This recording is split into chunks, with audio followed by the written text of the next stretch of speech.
30 years ago, I was taking, or just graduated from a course at Georgian College.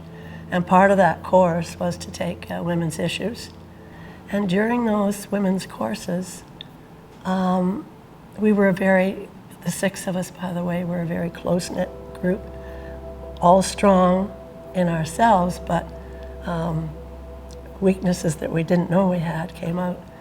And 2 women, 1 week after another, disclosed to us during these courses.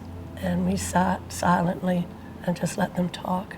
And then we found out the percentage in the neighborhood, in the area, I should say, not neighborhood, of abused women.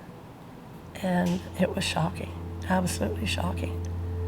And I met up with several other women who had been abused, who were aware of the abuse, and we planned to start to get a shelter, to do something for these women that needed help, and there was none in the area.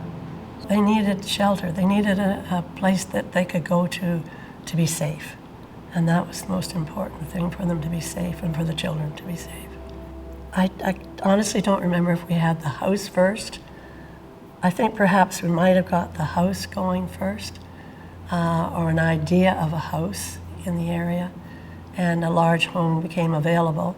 We knew it had to be large, but there were a lot of steps taken before that could even get going. One of them was, of course, convincing the council that it was needed, surveying the neighborhood. That was quite a struggle. That took a long time.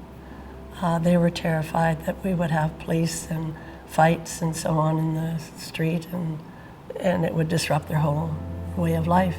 And I can understand why, but it proved not to be so. And it took a lot of convincing.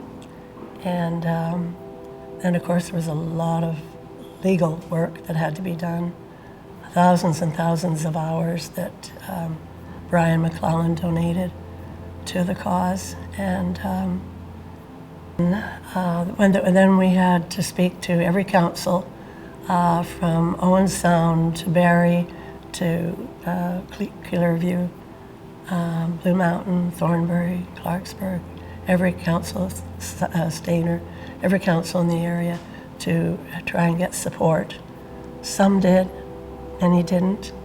At that time, I would say 95% of the council members were men, so it was very hard to convince them. They were very uncomfortable with our statistics. But they did eventually come around, many of them. Once the board was selected and the leaders were selected, we had a wonderful psychologist who volunteered on the board at that final year for interviews, and she was great help to all of us. And we selected, I think, a really good staff to run the place. I was there for the opening, yes. It was very exciting. There were a lot of tears, a lot of blood, sweat, and tears went into it, and there were a lot of happy tears that day. It was really delightful.